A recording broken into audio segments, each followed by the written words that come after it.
The transitional period of 2008 to 2010 was a time conflict, coming after June 2007 when the company decided to drop almost every fundamental that attracted viewers to its product, slowly transitioning to the soft, lazy, overly scripted formulaic television that ran off the vast majority of that same audience in the last decade. The major difference here was that the company had a loaded talent roster with star power who could carry the programs and add their own input, as they would protect their characters and programs to individually make them better. The red flag was every single one of them was a star created in different eras of the industry.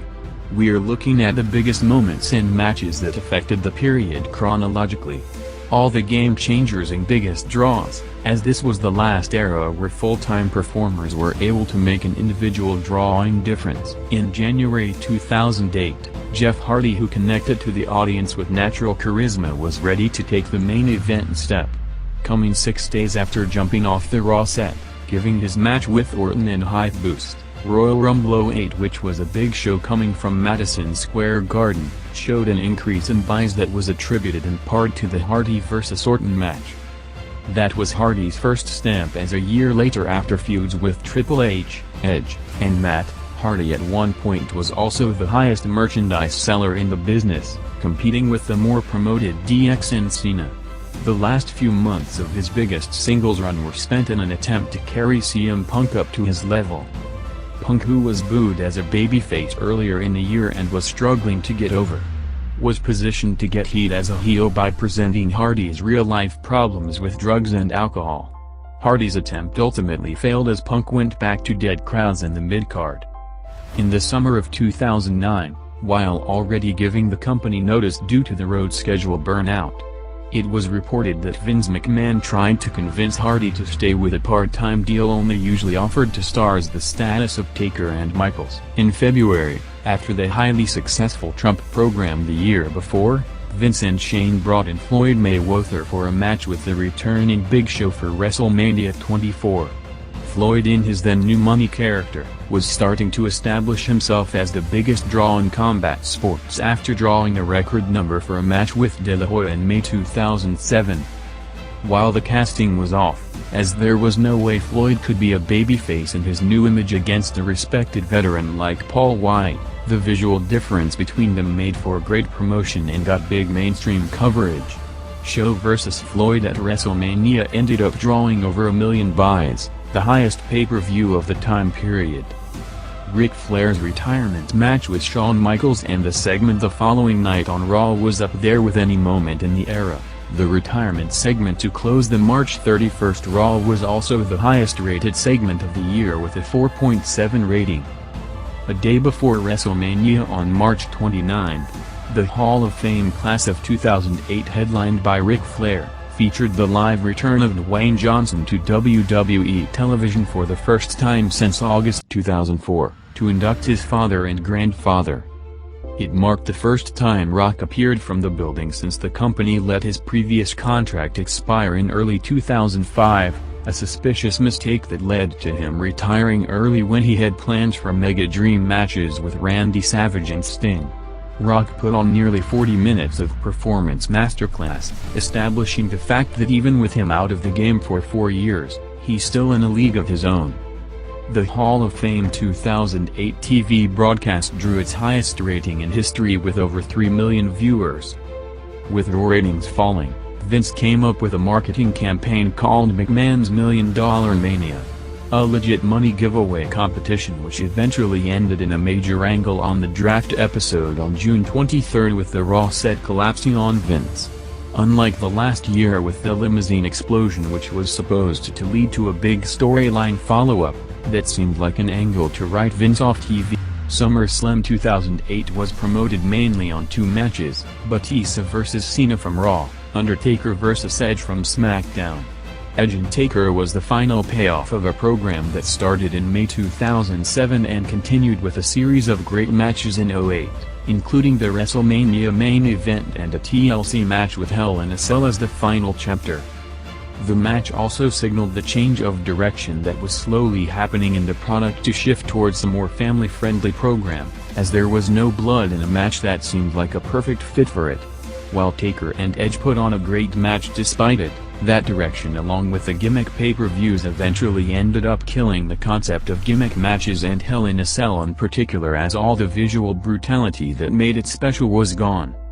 The Gimmick stipulation-themed events were supposed to boost buys for the shows, but ended up doing irreversible damage, as now the company were not pushed to create detailed storytelling to lead to those matches, but just throwing them in randomly because it's the concept of the next show.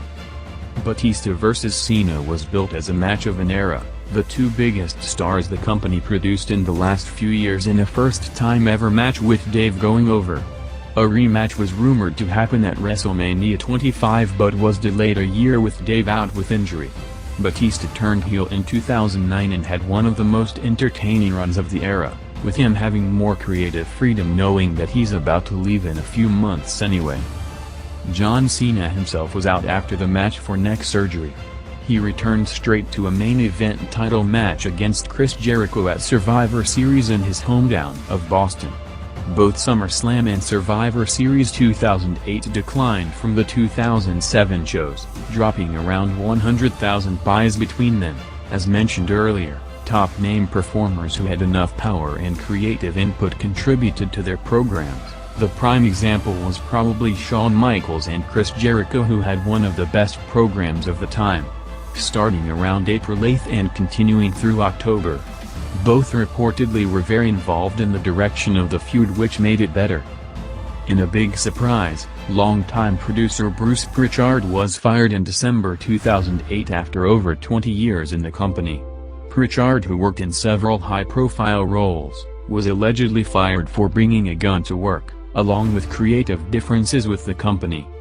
Randy Orton was starting to catch fire in late 2008, starting 2009 as arguably the hottest performer in the company. The biggest moment that pushed him over the top was a surprising confrontation with a returning Vince McMahon on January 19. From that point, Randy Orton and the feud with Vince and Shane had the highest ratings period of the era, with Raw numbers entering the 4.0 rating mark for the first time since 2007.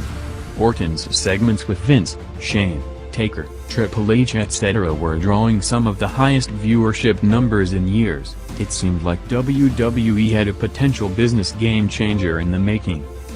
Despite some great angles leading into WrestleMania 25, the program cooled off noticeably, as it seemed like the match people really wanted to see was Orton vs McMahon, as opposed to Hunter. The final nail was the actual match, as unexplainably after months of personal feud, they decided to go with a clean wrestling match as opposed to the violent bloody brawl fans expected. Triple H went over Orton, slowing him down, with him never reaching these heights of drawing power again. Industry icon Steve Austin headlined the Hall of Fame of 2009, coming from his home state of Texas. In October, Rock filmed a rare promo for the 10th anniversary of SmackDown, for the first time in years hinting at a comeback as a Raw guest host.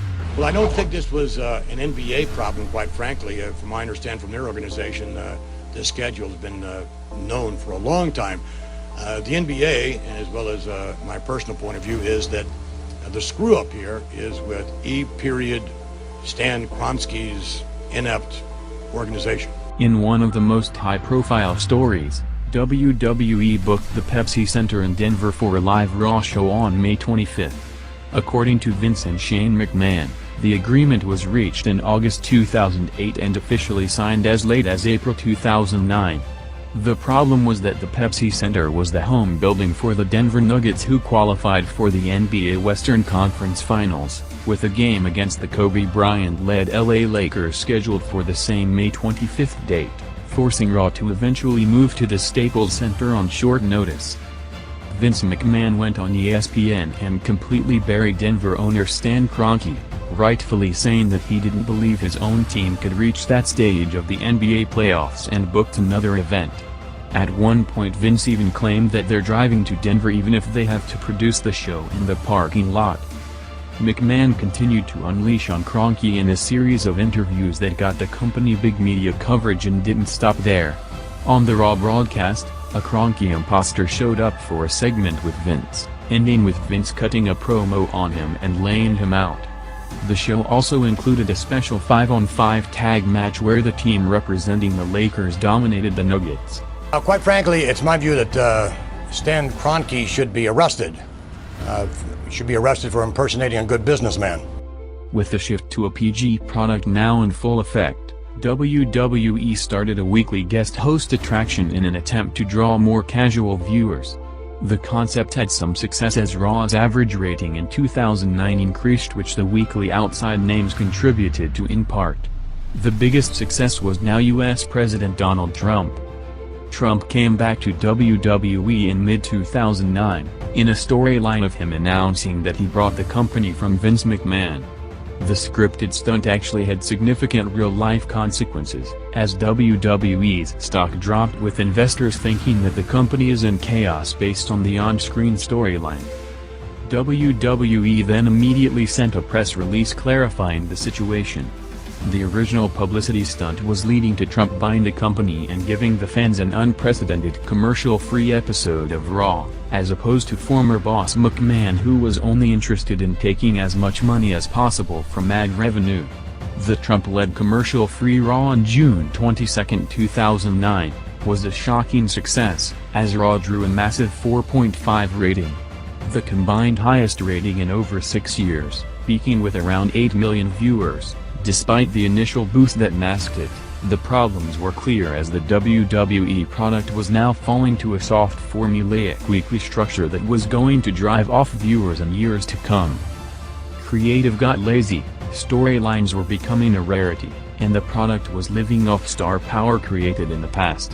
At that time, coming from OVW, there was still a class of performers that showed superstar potential that never reached the heights they should have, creating major problems for the company long-term as their replacements were inferior versions. One of the names that was cemented as a future top superstar was Ken Anderson, who had everything needed to become a top player. Anderson, with backlash from top names, was fired in 2009, costing the company a top headliner. The first Raw of 2010 was one of the most hyped in a generation, starting the year with the most buzz in years as Hulk Hogan and Bret Hart returned to wrestling television on the same night in different companies. Eric and Hulk signing with TNA brought the company its biggest ever audience and exposure, giving a much-needed boost of motivation to McMahon as Raw had a surreal show with the return of Bret Hart to WWE for the first time since Montreal in November '97. Bret appeared in two big segments, first with Shawn Michaels as a closure to the 1997 Survivor Series, and the main event segment with Vince McMahon, starting the build-up to their WrestleMania match. The main event segment of Hart and Vince drew the highest-rated segment of the year with a 4.5 rating and around 7 million viewers. The simultaneous audience peak for WWE and TNA was also in the main event, which did a combined number of around 8.5 million viewers, making it the most watched segment on Monday Night Wrestling television since The Rock's return segment in July 30, 2001, which drew 9.2 million viewers. Hart vs. McMahon couldn't reach the full mega-drawing potential it originally had, due to the physical condition at the time and no serious violence policy of the company. The other main event was the retirement match of Shawn Michaels against Undertaker, putting on two of the greatest matches of all time in back-to-back WrestleManias. Unlike the last year when it gained momentum on the build-up to be probably the most anticipated match on the show, resulting in almost no reaction for the main event, this time they went on last.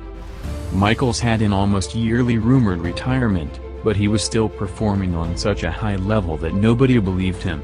It seemed to get more real after taking a break in April 2009 until reuniting DX in August, and 2010 was the end. With Taker also not working a full schedule from now on, the clear creative problems covered by established star power were obvious to see.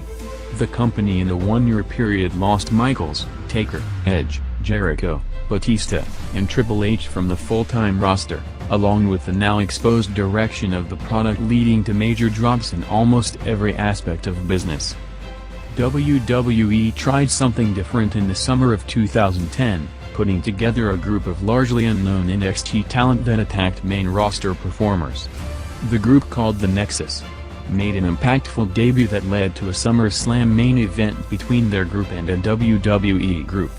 The WrestleMania and SummerSlam pay-per-views both declined from the previous year, domestically doing the all-time lowest number of buys for the shows in the current pay-per-view model. The following year's constant decline were masked and carried by Rock's return to the wrestling industry, having the single biggest money run in business history, including 3 record-setting WrestleMania events in a row, highest ratings of the generation, and a sellout streak not seen in years. The situation after that was that the only individuals who made any difference were the returning stars of the past, as the audience didn't see any of the current crop as major players. Majority of them were there only as in-terrific default options who would struggle to get hired by the company in different eras, a pattern which continued to this day, resulting in disconnect that led to the fanbase abandoning the company. With Vince now having a clear vision to base the company purely on TV revenue, the network, and outside deals, the product itself became less and less of a priority, leading to the state of a 2020 company that lost around 70% of its audience in less than a decade.